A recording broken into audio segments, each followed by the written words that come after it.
මෙතෙන් පටන් අපි ඉගෙන ගන්න යන්නේ ආර්ථික විද්‍යාව විෂය නිර්දේශය තුළ තියෙන උසස් පෙළ දරුවන්ට ඉතා හොඳින් ලකුණු ගන්න පුළුවන් තවත් එක පාඩමක් තමයි මේ 9 වෙනි පාඩම ජාත්‍යන්තර ආර්ථික විද්‍යාව නැත්නම් අපි කියනවා විදේශ වෙළඳාම කියන කොටස. ඉතින් මේ විදේශ වෙළඳාමේ අපි අධ්‍යයනය කළ යුතු විවිධ කොටස් තියෙනවා. මේ කොටස් ටික හරියට ඉගෙන ගත්තොත් න්‍යායාත්මක කරුණු සම්පූර්ණ ලකුණු 20ම ගන්න පුළුවන් මට්ටමට අපිටපත් වෙන්න පුළුවන්. පසුගිය කාලේ ප්‍රශ්න පත්‍රය දිහා බලපුවාමත් අපිට දරුවෝ ලකුණු 20න් 18 19 අරගෙන තියෙනවා 20න් 20ම ගත ශිෂ්‍යයෝ ඉන්නවා. ඒ නිසා අපි මේ කොටස් ටික හරියට ඉගෙන ගනිමු හොඳ ලකුණක් ලබා ගන්න පුළුවන් වෙන විදිහට. මේ පාඩමේ අපි අවධානය යොමු කළ යුතු විශේෂ ක්ෂේත්‍ර කිහිපයක් තියෙනවා. එකක් තමයි ජාත්‍යන්තර ආර්ථික විද්‍යාව නැත්නම් ජාත්‍යන්තර වෙළඳාම හැඳින්වීම. විදේශ වෙළඳාම යනු කුමක්ද? විදේශ වෙළඳාමේ වාසි මොනවද? රටක් විදේශ වෙළඳාමට නැඹුරු වන්නේ ඇයි? විදේශ වෙළඳාම විග්‍රහ කරන විවිධ න්‍යායන් මොනවද? මෙන්න මේ වගේ දේවල් අපි එක කොටසක් විදිහට ඉගෙන ගන්න. දෙවෙනි කොටසේදී අපි අධ්‍යයනය කරන්නේ ගෙවුම් ශේෂ ලේඛනය. ගෙවුම් ශේෂ ලේඛනය. මොකද්ද ගෙවුම් ශේෂ ලේඛනය කියලා කියන්නේ? රටක් විදේශීය රටවල් එක්ක ගනුදෙනු කරද්දී කොහොමද මේ ගිණුම් කටයුතු ටික තියන්නේ? තුන්වෙනියට අපි ඉගෙන ගන්නවා ශ්‍රී ලංකාවේ විදේශ වෙළඳාම. ශ්‍රී ලංකාවේ ආනයන කොහොමද? ශ්‍රී ලංකාවේ අපනයන කොහොමද? මෙන්න මේ දේවල් ටිකත් අපි අවධානයට යොමු කරමු. ඊළඟ තව සුළු කොටස් දෙකක් තියෙනවා. එකක් තමයි විනිමය අනුපාත. අපිට විදේශ වෙළඳාමට නැඹුරු වෙනවා නම් අපි ගෙවන්න ඕනනේ. අපිට රුපියල් වලින් ගෙවන්න බෑ. අපිට ගනුදෙනු කරන්න සිද්ධ වෙන්නේ ඩොලර් එක. එහෙනම් මෙන්න මේ ඩොලර් හා සම්බන්ධ වෙච්ච රටක මුදල් තවත් රටක එක්ක හුවමාරු වෙන්නේ කොහොමද? නේද? ඊට පස්සේ ස්ථාවර විනිමය අනුපාතය කියන්නේ මොකද්ද? මේ වගේ විවිධ පාඩම් ටිකක් ඉගෙන ගන්න විනිමය අනුපාතය හා සම්බන්ධ. අවසාන කොටස වෙළඳාම හා සම්බන්ධ වෙච්ච ලෝකයේ විවිධ සංවිධාන තියෙනවා. හරි. අපිට මේ පිළිබඳව ඉගෙන ගන්න වෙනවා. ඒක ලෝක වෙළඳ සංවිධානය වෙන්න පුළුවන් නේද? ඊට පස්සේ ඇග්‍රීමන්ට්ස් නැත්නම් අපි කියනවානේ ගිවිසුම් කියලා. විවිධ වෙළඳ ගිවිසුම්. මෙන්න මේ වගේ දේවල් පිළිබඳවත් අපි අවධානය යොමු කරමු. එහෙනම් මේ ජාත්‍යන්තර වෙළඳාම කියන කොටසේ අපි කතා කරනවා සමස්තයක් විදියට රටක් විදේශ වෙළඳාමට නැඹුරු වෙන්න තියෙන හේතු ඉඳන් විදේශ වෙළඳාම තුළ ජාත්‍යන්තර සංවිධානයක ගනුදෙනු කරන්නේ කොහොමද කියන තැනට එනකම් අපි මේ පාඩමේදී අධ්‍යයනය යොමු කරනවා. එහෙනම් ආරම්භයේදීම අපි බලමු මේ අන්තර්ජාතික වෙළඳාම නොහොත් විදේශ වෙළඳාම කියන්නේ මොකක්ද කියන කාරණය. ඔයගොල්ලන්ට පේනවා ස්ලයිඩ් එකේ අපි කතා කරන්න යන්නේ අන්තර්ජාතික වෙළඳාම හැඳින්වීම පිළිබඳව. මොකක්ද අන්තර්ජාතික වෙළඳාම නැත්නම් විදේශ වෙළඳාම කියන්නේ? කිසියම් රටක් සිය දේශ සීමාවෙන් ඔබ්බට කරන වෙළඳාම. අපි ලංකාවේ වෙළෙන්දෙක් ලංකාව ඇතුළත වෙළඳාම් කරොත් ඒක දේශීය වෙළඳාමනේ. හැබැයි ලංකාවේ නිෂ්පාදනයක් අපි පිට රටකට විකුණනවා. ලංකාවේ භාණ්ඩය අපේ ලංකාවේ දේශ සීමාව පන්නලා යනවා. එහෙනම් රටක් එක්කෝ එක රටක් වෙන්න පුළුවන්. තවත් රටවල් රාශියක් වෙන්න පුළුවන්. එහෙනම් රටක් හෝ රටවල් රාශියක් අතර ගනුදෙනු සිදු වෙන ආකාරය නැත්නම් භාණ්ඩ හා සේවා හුවමාරු කර ගැනීමට තමයි අපි කියන්නේ විදේශ වෙළඳාම කියලා. මොනවද අපි විදේශ වෙළඳාමේදී කරන්නේ දරුවෝ? අපි උදාහරණයක් ගත්තොත් ලංකාව ඉන්ධන ගෙන්නනවා. පිටරට වලින් අපි ඛනිජ තෙල් ගෙන්නනවා. අපේ රටේ තේ අපි පිටරට යවනවා. එහෙනම් යවන එකයි ගෙන්නන එකයි තමයි තියෙන්නේ. එහෙනම් රටකින් තවත් රටකට භාණ්ඩ යවනවට අපි කියනවා මොනවද? අපනයනය කරනවා කියලා. බලන්න මොනවද අපි අපනයනය කරන්නේ? ශ්‍රී ලංකාවෙන් අපි අපනයනය කරනවා කුළුබඩු වර්ග නේද? ගම්මිරිස්, කොකෝවා, කුරුඳු මෙන්න මේ වගේ දේවල් අපි අපේ රටෙන් පිටරට යවනවා. අපි කියනවා අපනයනය කරනවා කියලා. එක්ස්පෝර්ට්ස් කියලා. තේ තියෙනවා, පොල් තියෙනවා, නේද? රබර් තියෙනවා. කොහො ආශ්‍රිත නිෂ්පාදන තියෙනවා, ඇඟලුම් තියෙනවා. එහෙනම් මොනවද අපනයන කියන්නේ? රටක් වෙනත් රටවල් වලට අලෙවි කරනවා කියන කාරණා. එක්ස්පෝර්ට් කරනවා. අපි සමහර වචන පාවිච්චි කරනවා නිර්යාත කියලා. එහෙනම් දැන් ඔක අනිත් පැත්ත. ඊළඟට අපි කතා කරන්න වෙනවා ආනයන. මොනවද ආනයන කියන්නේ? මේ බලන්නකො. පළවෙනි එකේ තියෙන කණජ තෙල්, මෝටර රථ, පරිප්පු. කොවිඩ් තිබුණත් අපිට දැන් පරිප්පු ඕනනේ. අපි ගෙන්නනවා පිටරටින් ආනයනය කරනවා. පොහොර ජුකි මැෂින්ස් සඳහා අවශ්‍ය කරන යන්ත්‍ර සූත්‍ර අර්ථප එහෙනම් මෙන්න ආනයන. මොකක්ද ආනයන කියලා කියන්නේ? ආනයනය කියලා කියන්නේ විදේශීය රටකින් අපේ රටට භාණ්ඩ ගෙන්වා ගැනීම. එහෙනම් විදේශ වෙළඳාම් ප්‍රධාන ස්වරූප දෙකක් කතා කරා. එකක් තමයි ආනයන, දෙවෙනි එක අපනයන. මේ ආනයන වලට අපි තව කියනවා ආයාත. එහෙම නැත්නම් අපි ඒවට කියනවා ඉංග්‍රීසියෙන් ඉම්පෝර්ට්ස් කියලා. ඔයාලා දන්නවනේ ඉම්පෝර්ට් කරනවා කියන්නේ. මේ දවස්වල වාහන ඉම්පෝර්ට් කරන්න බෑ කියලා කියනවා. පෝර ඉම්පෝර්ට් කරන එක නතර කරලා කියනවා. ඉම්පෝර්ට් කියන්නේ නම් වෙනත් රටකින් අපේ රට භාණ්ඩ ගෙන්වා ගැනීම කියන කාරණේ. මොනවද මේ අන්තර්ජාතික වෙළඳාමට සම්බන්ධ වීමෙන් ළඟා කරගන්න පුළුවන් වාසි කියන කාරණයට අපි ඊළඟට අවධානය යොමු කළ යුතුයි. අපේ රටේ හදන අතිරික්තයනේ පුතේ මේ අපි අලෙවි කරන්නේ. එහෙනම් අපේ රටේ අතිරික්තය අපිට පිටරටකට විකුණ ගන්න පුළුවන් කියන්නේ අපේ රටේ නිෂ්පාදනය අපි අලෙවි කරලා ආදායමක් අරගෙන රටේ වේගවත් ආර්ථික වර්ධනයක් ඇති කරගන්න පුළුවන්. අපි පිටරටවල් එක්ක ගනුදෙනු කරද්දී රටවල් අතර සහයෝගීතාව වර්ධනය වෙනවා. ඒ රටවල් වල දියුණු තාක්ෂණය අපිට එනවා. අතිරික්ත නිෂ්පාදනය අලෙවි කරගන්න අපිට විදේශ වෙළඳපොළවල් හොයා ගන්න පුළුවන් වෙනවා. ඒ විතරක් නෙවෙයි. රට තුල අපි උදාහරණයක් ගත්තොත් තේ අපිට වැඩි තේ නිෂ්පාදනයක් කරන්න පුළුවන්. එහෙනම් අපේ කාර්යක්ෂමතාවය තියෙන්නේ තේ සඳහා. එතකොට අපේ මේ නුවරඑළිය පැත්තේ තියෙන කඳුකරේ තියෙන ඉඩම් ඵලදායීව අපිට යොදා ගන්න පුළුවන්. ඒ නිසාම අපි ඒකට කියනවා සම්පත් කාර්යක්ෂම හා ඵලදායීව නිෂ්පාදන කටයුතු සඳහා යොදා ගන්න පුළුවන්.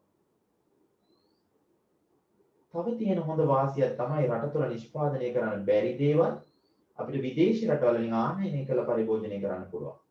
අපේ රටේ පරිප්පු හැදෙන්නේ අපි ඉන්දියාවෙන් ගේන්නේ. අපේ රටේ තිරිඟු හැදෙන්නේ අපි කැනඩාවෙන් ඇමරිකාවෙන් ගේන්නේ. අපේ රටේ khනිජ තෙල් නැහැ. අපි මැද පෙරදිග රටවලින් ගේන්නේ. එහෙනම් රට තුළ නිෂ්පාදනය කළ නොහැකි භාණ්ඩ පරිභෝජනය කරන්න පුළුවන් උනේ මොකක් නිසාද? විදේශ වෙළඳාම නිසා. ඒ විතරක් නෙවෙයි. ගුණත්වයෙන් යුතු භාණ්ඩ අඩු මිලට පරිභෝජනය කරන්න පුළුවන්. දැන් අපි පුතේ අපේ රටේ මෝටර රථයක් හදන්න ගියොත් අපිට ඒ සඳහා ලොකු වාසියක් නැහැ. ඒකේ ගුණත්වය අඩු වෙන්න පුළුවන්. හැබැයි අපිට ජපානයෙන් වෙන්න පුළුවන්, ජර්මනියෙන් වෙන්න පුළුවන්. ඉතා ගුණත්වයෙන් යුතු භාණ්ඩ අපිට සමහර වෙලාවට ආනයනය කරලා පරිභෝජනය කරන්නත් පුළුවන්. නේද? හරි. ඊට පස්සේ විදේශ ණය ආධාර මේ වගේ දේවල් රට තුළට එන්නේ මේ ජාත්‍යන්තර වෙළඳාමට සම්බන්ධ වීම නිසා. ඉතින් වාසි කතා කරපු අපි ඕනම දෙයක වාසි විතරක් නෙමෙයි අවාසිත් තියෙනවනේ. අන්තර්ජාතික වෙළඳාමෙන් තියෙන අවාසි මොනවද? අපිට හැමතිස්සෙම එන්නේ හිතකර භාණ්ඩද රට තුළට? නෑ. සමහර වෙලාවට අපිට අහිතකර භාණ්ඩ විදේශ වෙළඳාම තුළින් රට තුළට එනවා. අපිට වෙළඳාම පාලනය කරන්න බෑ. එහෙනම් රටේ නිෂ්පාදනයට අහිතකර වෙන දේවල් සමහර වෙලාවට අපිට එනවා. අපේ රට ඇතුළේ හදනවා. නමුත් අපිට පිටරටින් ඒ භාණ්ඩ ආනයනය කරනවා නම් නිෂ්පාදනයට හානි කරනවා. නිෂ්පාදකයන්ට හානි කරනවා. ඒ වගේම මත්ද්‍රව්‍ය, මත්කුඩු වගේ දේවල් විදේශ වෙළඳාම හරහා රටවල් වලට ලැබෙනවා. ඒක එච්චර හොඳ දෙයක් නෙවෙයි. ඊළඟ පුතේ අපේ අනවශ්‍ය විදියට විශේෂීකරණය වීම රටකට හොඳ නැහැ. අපි නුවරඑළිය යාල හදන්නෙම නැහැ. අපි ඔක්කොම හදන්නේ අපනයනය කරන්න පුළුවන් කියලා තේ. ලෝක වෙළඳාම අභියෝගයට ලක් කරන වෙන තරක් ආවොත් එහෙම. ලෝක යුද්ධයක් ආවොත් අපිට අපේ තේ ටික රට ඇතුලේ කන්න පුළුවන්ද බොන්න පුළුවන්ද? බැහැ. එමුන අනවශ්‍ය විදියට විශේෂීකරණය වීම රටකට එච්චර වාසිදායක වෙන්නේ නැහැ. අපේ රටේ පරිභෝජනය අද වෙනකොට සම්පූර්ණයෙන්ම වගේ රැඳිලා තියෙන්නේ විදේශීය ආනයනික මත. ඉස්සර නම් අපි කිව්වා කොහොමද? අපි වවලයි අපි කෑවේ උත්තම රජ වරුන් වගේ කියලා. අද පුතේ අපේ දෙපතුලේ සිට හිස් මුදුන දක්වා සියලු දේ අපනයනය කරනවා. එයා පින් එක, පාවහන්, වෙසක් කාලේ වෙසක් කූඩු නේද? ක්‍රිස්මස් කාලේ බල්බ් මේ සියල්ලක් අපි ආනයනය කරනවා. අනවශ්‍ය පරිභෝජනයක් අපි විදේශීය රටවල් මත යපිලා කරනවා. අපේ රට ඇතුලේ නිෂ්පාදනය කරනගෙන පරිභෝජනය කරනවට වඩා. ඉතින් මම මේ කිව්වේ දල වාසි අවාසි ටික ඊට වඩා සුවිශේෂ වාසි අවාසිත් අපි පේපර් සාකච්ඡා කරනකොට අරගෙන යන්න ඕන. මේ විතරක් නෙමෙයි තියෙන වාසි.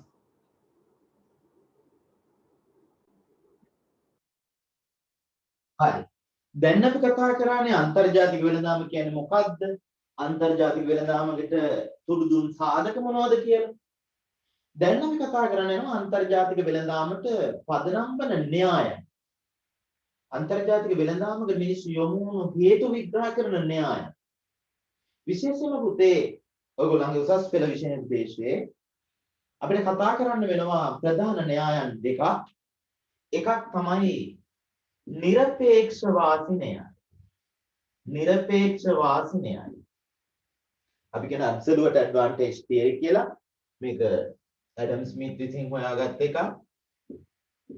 ඇඩම් ස්මිත් ඔයගොල්ලෝ දන්නවා. දෙවෙනි න්‍යායය තමයි සාපේක්ෂ වාසි න්‍යාය. සාපේක්ෂ වාසි න්‍යාය. ඩේවිඩ්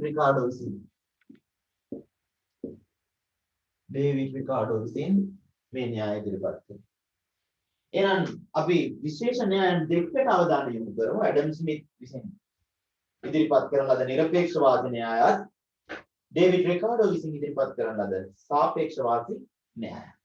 අපි මේ න්‍යායන් දෙක අධ්‍යයනය කළ යුතුයි. හේතුව විභාග ප්‍රශ්න යොමු වීමේ ප්‍රධාන ක්ෂේත්‍රයක් වෙන්නේ මේ නිරපේක්ෂ හෝ සාපේක්ෂ වාසිය ගණනය කිරීම කියන කාරණය.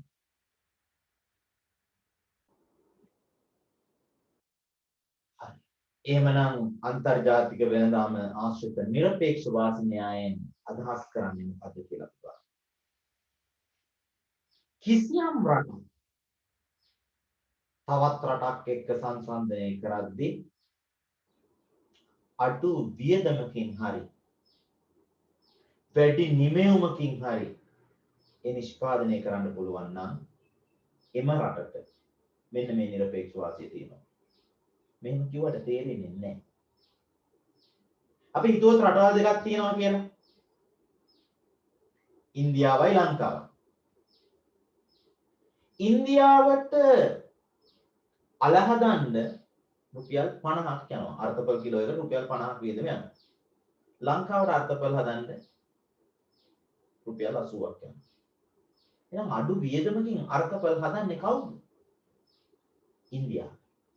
එහෙනම් අන්න කිසියම් රටක් කිසියම් භාණ්ඩයක් වෙනත් රටකට වඩා අඩු පිරිවැයකින් අඩු වියදමකින් හදනවා කියන්නේ වැඩි කාර්යක්ෂමතාවයක්. ඊළඟ පැත්තට යමු. ඉන්දියාව ශ්‍රමිකයෝ එක ශ්‍රමිකයෙක් තේ කිලෝ එකක් හදද්දී ලංකාවේ එක ශ්‍රමිකයෙක් තේ කිලෝ දෙකක් හදනවා. තේ වැඩිපුර හදන්නේ කවුද? ලංකාවේ ශ්‍රමිකයා. එහෙම නැවුන දෙවෙනි පැත්ත වැඩි ඵලදායීතාවයකින් නිෂ්පාදනය කරනවා. එහෙම නම් දැන් ඔයගොල්ලෝ නිර්වචනය දන්නවා. මේක කටපාඩම් කරන්න වෙනවා.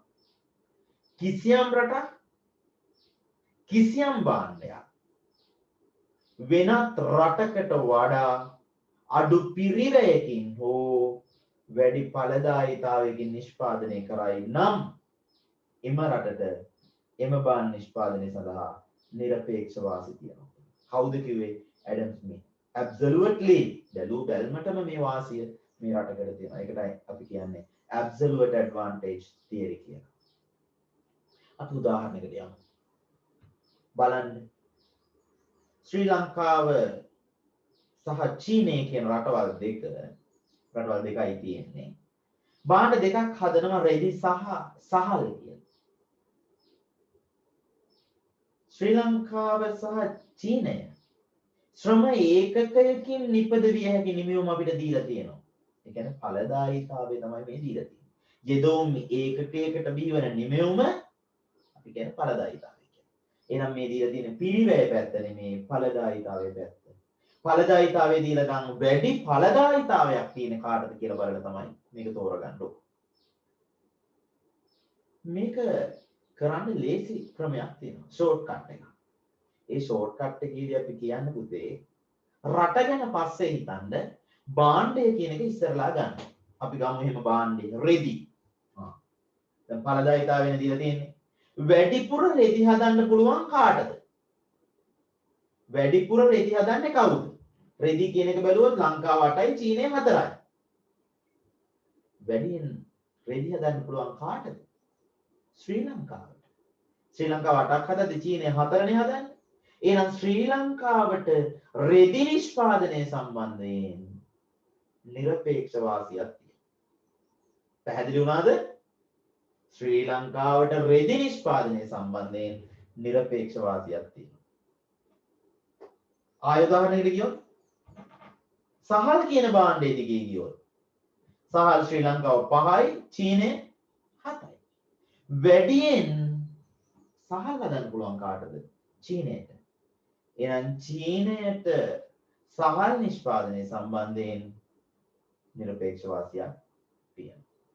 එහෙනම් මේ தত্ত্বය යටතේ ශ්‍රී ලංකාවට රෙදි නිෂ්පාදනය සම්බන්ධයෙන්ද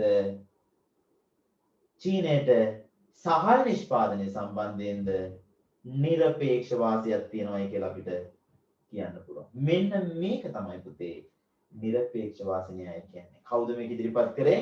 ඇඩම් ස්මිත්. මොකද්ද කිව්වේ? කිසියම් රටක් තවත් රටකට සාපේක්ෂව අඩු පිරිවැයකින් හෝ වැඩි ඵලදායීතාවයකින් කිසියම් භාණ්ඩයක් නිෂ්පාදනය කරයි නම් අදාළ රටේ එම භාණ්ඩය සම්බන්ධයෙන් නිරපේක්ෂ වාසියක් පවතී කියලා.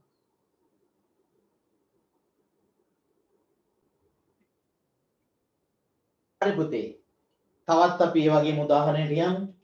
මෙන්න මේ ටේබල් එක තමයි පුතේ 2014 A level වලට දීලා තියෙන ටේබල් එක. අපිට දීලා තියෙනවා රටවල් දෙකක් චීනය ශ්‍රී ලංකාව. යන්ත්‍ර සූත්‍ර චීනය 50ක් හදනකොට ලංකාවේ 10යි. 150ක් ඇඟලුම් මේකක චීනය නිෂ්පාදනය කරනකොට ශ්‍රී ලංකාව 50යි.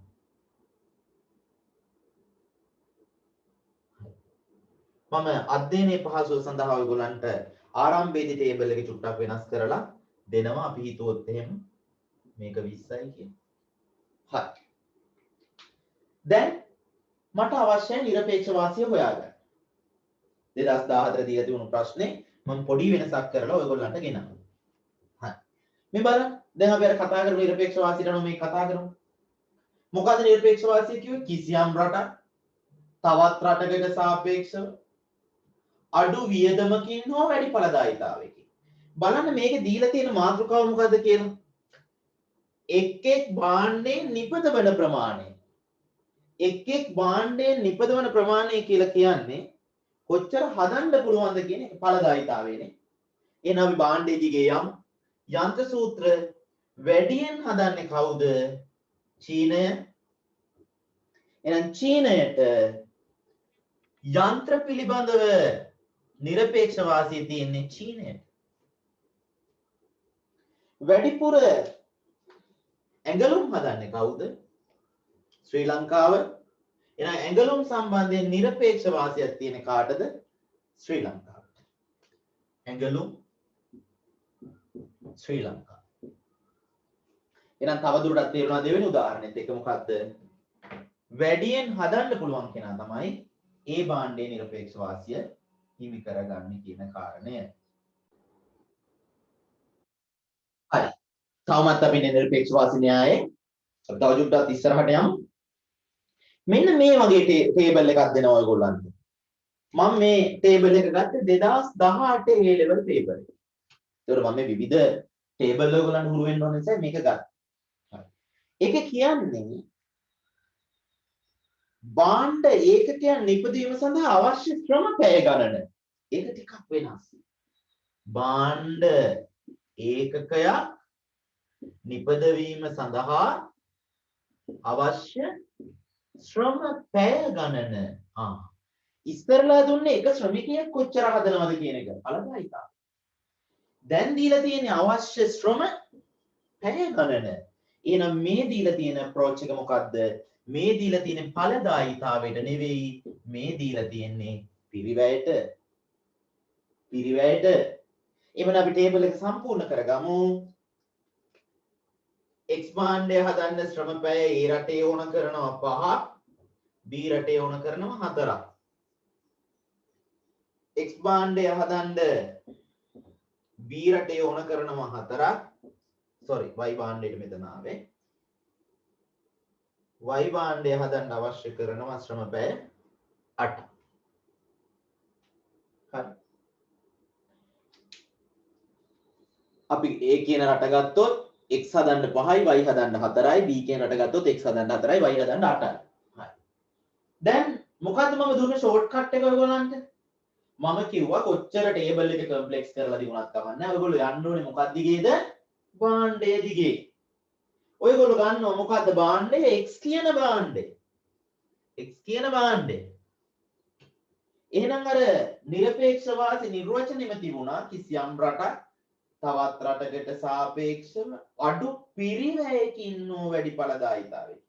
එහෙනම් මෙතන අපිට හොයන්න වෙන්නේ පිරිවැය දීලා තියෙනවා නම් වියදම දීලා තියෙනවා නම් අඩු වියදමකින් මේ භාණ්ඩය හදන්න පුළුවන් කාටද කියලා. මෙයාට පැය 5ක් යද්දී මෙයාට x හදන්න යන්නේ පැය 4යි. එහෙනම් x පැය 4කින් හදන්නේ කවුද? b කියන රට. b කියන රට.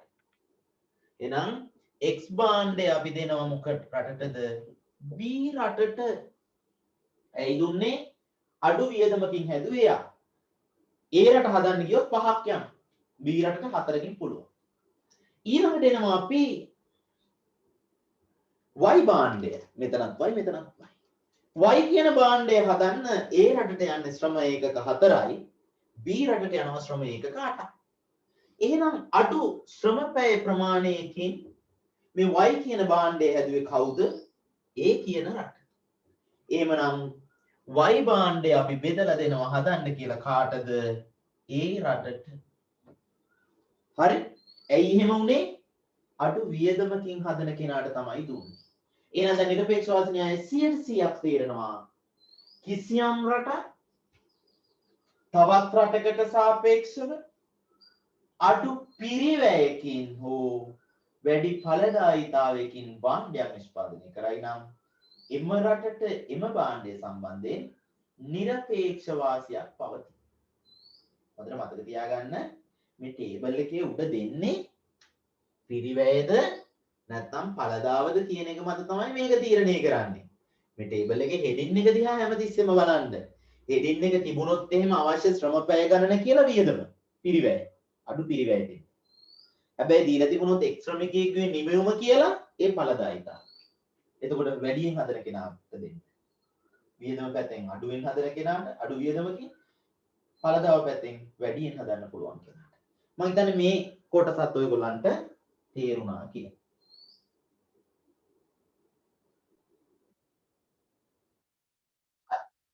දැන් හිතන්න ඔයගොල්ලන්ට මෙන්න මේ වගේ ටේබල් එකක් දීලා තියෙනවා කියලා. ශ්‍රම ඒකකයක නිමෙවුම. අපි යන්ත්‍ර දිගේ ගිහිල්ලා බලනවා මේ ඵලදායීතාවය දීලා තියෙන්නේ. වැඩි ඵලදාවක් තියෙන වැඩියෙන් හදන්න පුළුවන් කාටද කියලා අපි බලන්න යන්නේ. යන්ත්‍ර දිගේ ගිහිල්ලා බලනවා. කාටද වැඩියෙන් හදන්න පුළුවන් යන්ත්‍ර? චීනයේ 50ක් හදද්දි ශ්‍රී ලංකාව 10යි වැඩිපුර හදන්න පුළුවන් චීනයට. ඇඟලුම් දිගේ ගිහිල්ලා බලනවා.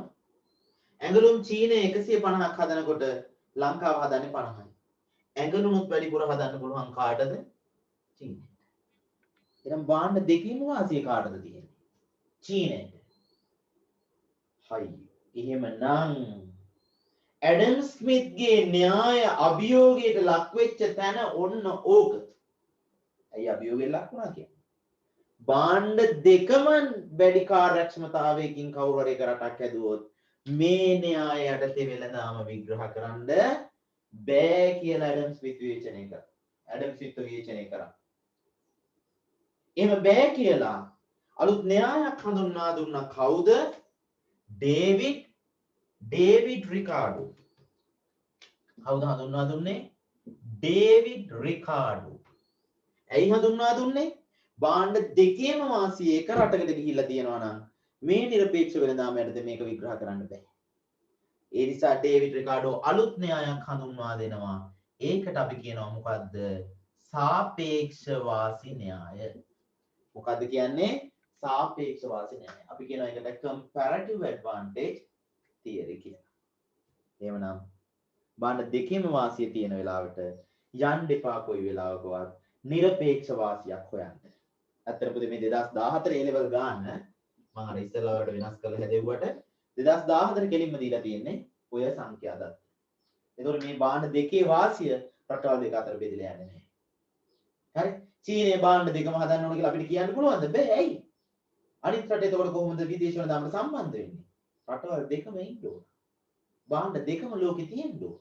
එහෙමනම් අපි යනවා ඊළඟ න්‍යායට. අන්න ඒකට අපි කියනවා මොකද්ද? සාපේක්ෂ වාසි න්‍යාය කියලා. හරි. එහෙනම් දැන් නිරපේක්ෂ වාසි න්‍යාය පිළිබඳව සම්පූර්ණ දන්න. මොකද්ද සාපේක්ෂ වාසි න්‍යාය කියලා කිව්වේ? මේකට වෙනත් ආකාරයක නිර්වචනයක් තියෙනවා. බලන්නකො නිර්වචනය. කිසියම් රටක් තවත් රටකට සාපේක්ෂව අඩු ආවස්තික පිරිවැයක් යටතේ ඉස්සලා නිරපේක්ෂ වාසි කියව අඩු වියදම අඩු පිරිවැයකින් හෝ වැඩි ඵලදායීතාවයකින්. මෙතන එහෙම නෙමෙයි. ආවස්තික පිරිවැය සංකල්පය කතා කරනවා. අඩු ආවස්තික පිරිවැයක් යටතේ නිෂ්පාදනය කරන්න පුළුවන් නම් ඒ රටට තමයි සාපේක්ෂ වාසිය තියෙන්නේ. එහෙනම් අපි ආවස්තික පිරිවැය හෙවීම අත්‍යවශ්‍යයි මේ සාපේක්ෂ වාසි න්‍යායත් අනුව විදේශ වෙළඳාමේ විග්‍රහ කිරීමේදී. අපි යමු උදාහරණයකට පොඩ්ඩක්. මේ බලන්න. ඇමරිකා එක්සත් ජනපදයේ හා කැනඩාව ශ්‍රමයකින් නිපදවිය හැකි රෙදි හා තිරිඟු ප්‍රමාණය දීලා තියෙනවා. එහෙනම් මේ දීලා තියෙන්නේ නිපදවිය හැකි ප්‍රමාණ කියන්නේ ඵලදායීතාවය දීලා තියෙනවා. ඵලදායීතාවය දීලා තියෙනවා. ඇමරිකාවට 6ක් හදන්න පුළුවන් තිරිඟු, කැනඩාවට 1යි. වැඩියෙන් හදන්න පුළුවන් කාටද? ඇමරිකාවට. භාණ්ඩයේදී ගෙනියන්නේ අපි. ඊළඟට රෙදි ඇමරිකා එක්සත් ජනපදයේ 3ක් හදද්දි කැනඩාව 2යි. රෙදිත් වැඩිපුර හදන්න පුළුවන් කාටද? ඇමරිකාවට. එහෙනම් අපිට පුළුවන් ද නිරපේක්ෂ වාසියට මේක කතා කරන්න? බෑ. එහෙනම් දැන් අපි යනවා මොකද්ද? සාපේක්ෂ වාසිය යටතේ මේ විදේශ වෙළඳාම විග්‍රහ කරන්න. කොහොමද අපි සාපේක්ෂ වාසිය ගණනය කරන්නේ? සාපේක්ෂ වාසිය ගණනය කරද්දී අපි කිව්වා අපිට ආවස්තික පිරිවැය ගණනය කරන්න වෙනවා කියලා. ඔයාලට මතකද ආවස්තික පිරිවැය පාඩම? ඔයාලට මතකද ආවස්තික පිරිවැය පාඩම? මොකක්ද ආවස්තික පිරිවැය කිව්වේ? නිෂ්පාදනයේ ආවස්තික පිරිවැය කියලා කිව්වේ එක් භාණ්ඩයක නිෂ්පාදනය සමාන වූ අමතර එකකින් වැඩි කිරීමේදී ඒ වෙනුවෙන් කැප කරන අනෙක් භාණ්ඩයේ ප්‍රමාණය. ඒකටනේ අපි ආවස්තික පිරිවැය කිව්වේ. එහෙනම් අපි ඉන්න ඒක මේ ටේබල් එකේ තොරතුරු වලට ඇප්ලයි කරමු.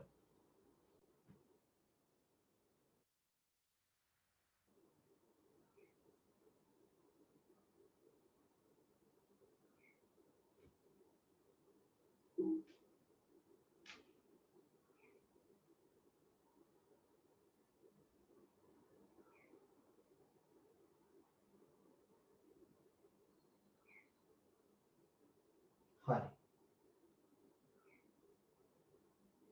දැන් ඔයගොල්ලන්ට පේනවනේ ටේබල් එක.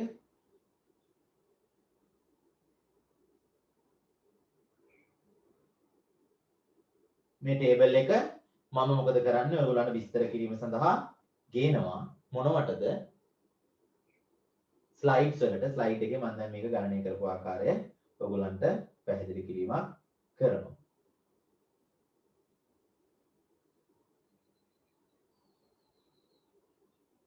මේ බලන්න.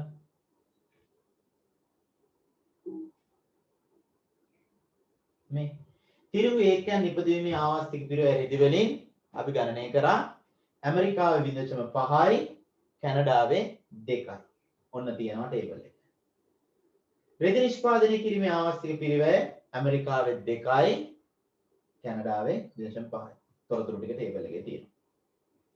තිරිඟු නිෂ්පාදනයේ අඩු ආවස්තික පිරිවැය ඇමරිකා එක්සත් ජනපදයේ සතුය. මොකක්ද ඇමරිකාව සතු?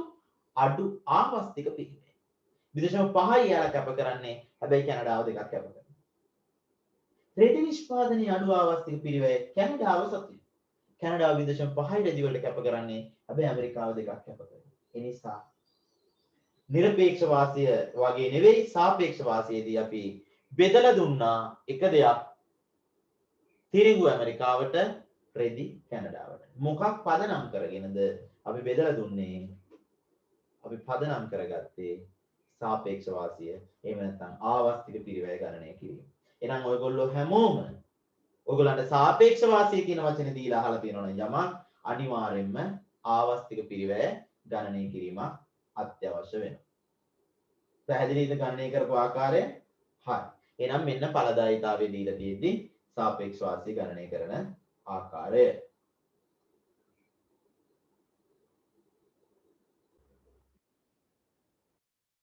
හරි. දැන් අපි සාපේක්ෂ වාසියම පිරිවැයට ගණනය කරන්නයි යන්නේ. ඵලදායීතාවයටත් පෙර උදාහරණයක් හැදුවා. දැන් බලන්න මේ ටේබල් එකේ හෙඩින් එක මාතෘකාව.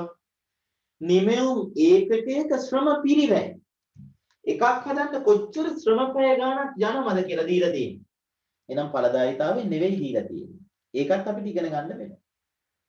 එහෙනම් බලන්න A කියන රටට X භාණ්ඩය හදන්න ශ්‍රම පැය 5ක් යනවා. B කියන රටට X භාණ්ඩය හදන්න ශ්‍රම පැය 4යි යන්නේ. A කියන රටට Y භාණ්ඩය හදන්න ශ්‍රම පැය 4ක් යනවා. B කියන රටට Y භාණ්ඩය හදන්න ශ්‍රම පැය 8ක් යනවා. මෙන්න මේ වගේ තත්වයක් තුල අපිට කියනවා සාපේක්ෂ වාසිය ගණනය කරන්න කියලා.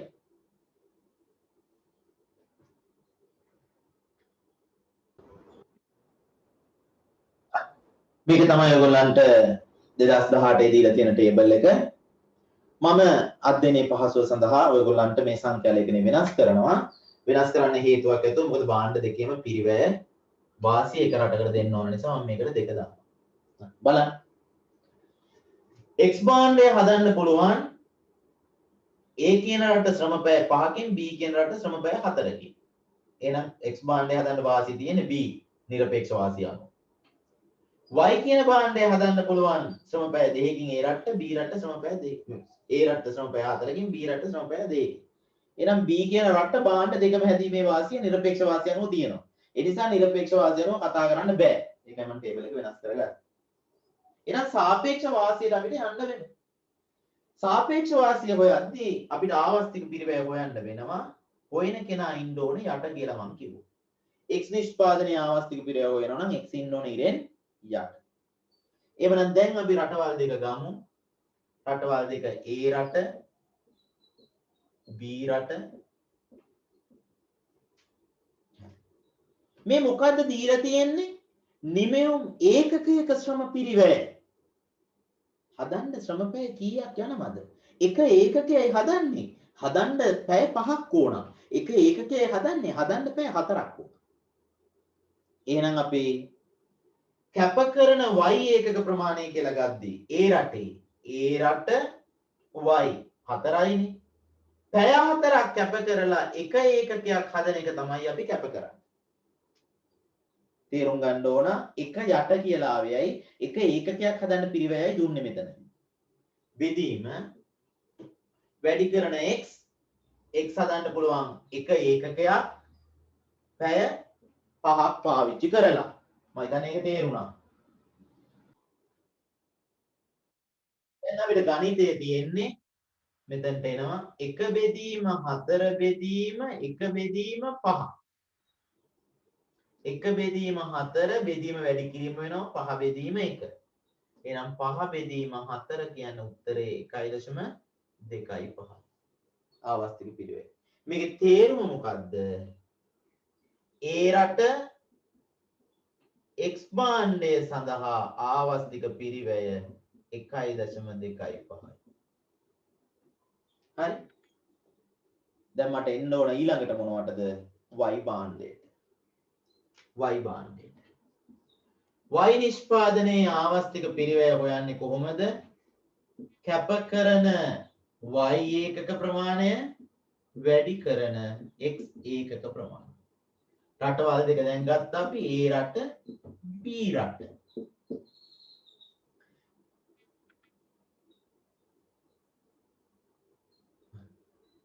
sorry y වල නම් ආවස්තික පිරිවැය හොයන්නේ කැප කරන x ඉරෙන් යන්න y. හරි.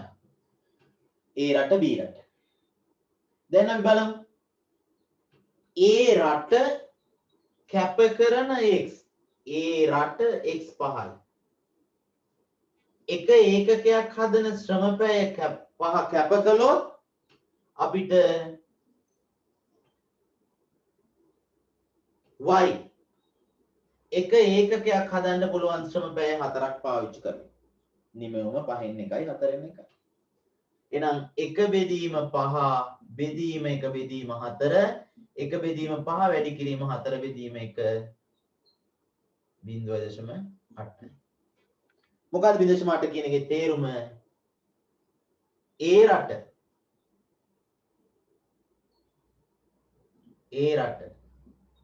y ඒකකයක් සෑදීම සඳහා ආවස්තික පිරිවැය 0.8යි. හරි. දැන් ඒ රටේ x හදලා ඉවරයි.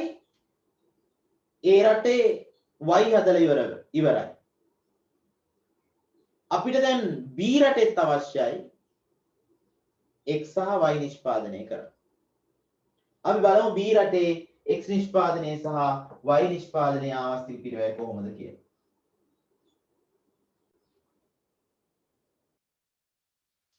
දැන් මෙහෙම අපි මෙතන b රටේ කැප කරන y ඒකක ප්‍රමාණය b කියන රට y එකක් හදන ශ්‍රම පැය 2 කැප කළා නම් අපිට x ඒකක හදන්න පුළුවන් b රටේ 4 1 බෙදීම 4 1 බෙදීම 2 බෙදීම 1 බෙදීම 4 වැඩි කිරීම බවට පත් වෙනවා 1 බෙදීම 2 වැඩි කිරීම 4 බෙදීම 1 4 බෙදීම 2 කියන්නේ 2යි 4 බෙදීම 2 කියන්නේ 2යි. හරි. මෙතන b රටේ y වල හොයන්න කැප කරන x b රට x එකක් හදන ශ්‍රම පැය ඉවත් කළා නම් 4 අපිට හදන්න පුළුවන් එකක් y වලින් ශ්‍රම පැය දෙකක් පාවිච්චි කරලා. එහෙනම් 1 බෙදීම 4 බෙදීම 1 බෙදීම 2 1 බෙදීම 4 වැඩි කිරීම බවට පත් වෙනවා බෙදීම 2 බෙදීම 1 ඒ කියන්නේ 0.5 2 4ෙන් බෙදපුවාම 0.5. එහෙනම් දැන් ඔන්න සියල්ලගේම ආවස්තික පිරිවැය හොයලා ඉවරයි. සාරාංශ කළොත් x නිෂ්පාදනයේ ආවස්තික පිරිවැය හෙව්වා a රටටයි b රටටයි. a රටේ සහ b රටේ වෙන වෙනම ආවස්තික පිරිවැය හෙව්වා. කොහොමද x නිෂ්පාදනයේ ආවස්තික පිරිවැය හෙව්වේ? කැප කරන y වැඩි කරන x. ෂෝට් කට් එකක් මම කියලා දෙන්නම්. පිරිවැයට නම් සාපේක්ෂ වාසිය හොයන්න තියෙන්නේ හැමතිස්සෙම 1 යට කියලා දාලා තමයි හදන්න ඕනේ. පිරිවැයට නම් සාපේක්ෂ වාසිය තියෙන 1 යට කියලා දාලා හදන්න ඕනේ. හරි? හරි. එහෙම හොයපුවාම x නිෂ්පාදනය සම්බන්ධයෙන් අඩු ආවස්තික පිරිවැයක් 1.25 තියෙන්නේ කාටද? A රටට. එහෙනම් x කියන භාණ්ඩය අපි දෙනවා A කියන රටට. අපි යමු y නිෂ්පාදනය. y නිෂ්පාදනයේ අඩු ආවස්තික පිරිවැයක් තියෙන්නේ. A රටට 0.8යි B රටට 0.5යි. අඩු ආවස්තික පිරිවැයක් තියෙන්නේ 0.5 මොන රටටද? B කියන රටට. එහෙනම් y භාණ්ඩය අපි දෙනවා මොන රටටද? B කියන රටට. එහෙනම් භාණ්ඩ දෙකේ සාපේක්ෂ වාසිය රටවල් දෙක අතර බෙදිලා ගියා. කොහොමද පිරිවැයට අපි හැදුවේ? පිරිවැයට ගණනය කිරීමක් කරනවා නම් 1 යට කියලා දාලා හදන්න ඕනේ. මෙතන පුතේ මම ඉස්සරලා x වල හොයලා අර පැත්තේ y වල හොයලා නැවත මෙතන x වලට ආවා. ඔයගොල්ලන්ට පුළුවන් මෙතන x වල හොයන්න පුළුවන් a රට b රට ඉස්සරලා y වල හොයන්න පුළුවන් a රට b රට ඊට පස්සේ. හරි. ඔය කොහොම හැදුවත් ඔය උත්තරේ තමයි එන්නේ.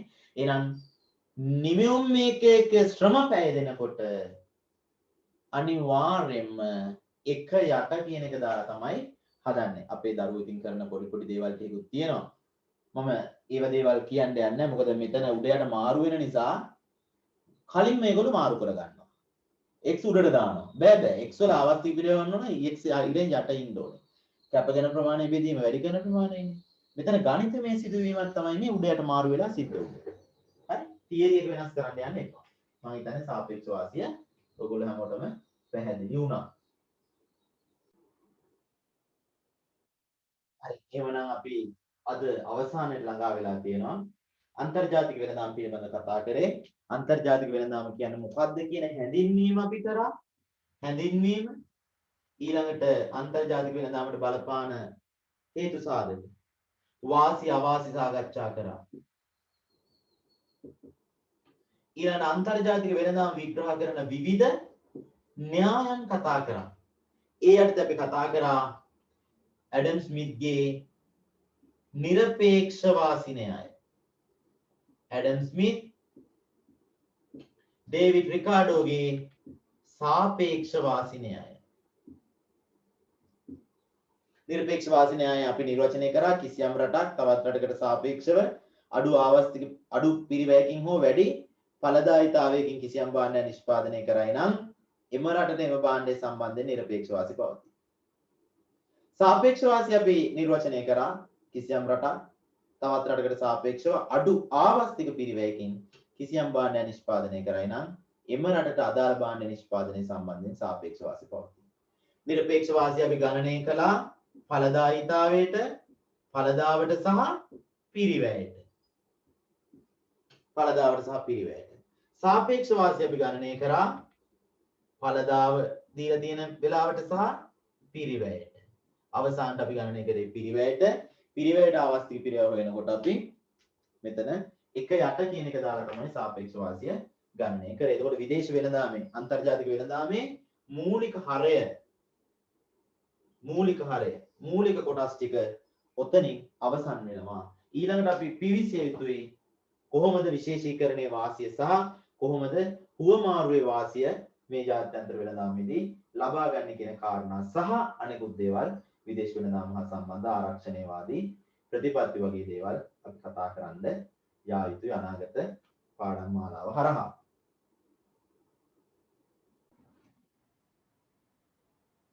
එහෙමනම් දරුවනේ මම හිතනවා අද දවසේ සාකච්ඡා කරපු දේවල් ඔයගොල්ලන්ට ප්‍රයෝජනවත් වෙන්න ඇති කියලා. ඊළඟ වීඩියෝවෙන් අපි හම්බෙමු. එතනදී අපි සාකච්ඡා කරන්නේ මොනවද? කොහොමද විශේෂීකරණයේ වාසිය ලබා ගන්නෙ? කොහොමද හුවමාරුවේ වාසිය ලබා ගන්නෙ? ඊළඟට ජාත්‍යන්තර වෙළඳාම හා සම්බන්ධ ආරක්ෂණය කියන සංකල්පය. ආරක්ෂණවාදී ක්‍රියාමාර්ග මොනවද? මෙන්න මේ වගේ තවත් මාතෘකා කීපයක් එක්ක අපි ඊළඟ වීඩියෝවේදී මුණ ගැහෙමු. ඔයගොල්ලන් හැම කෙනෙකුටම සුබ දවසක්.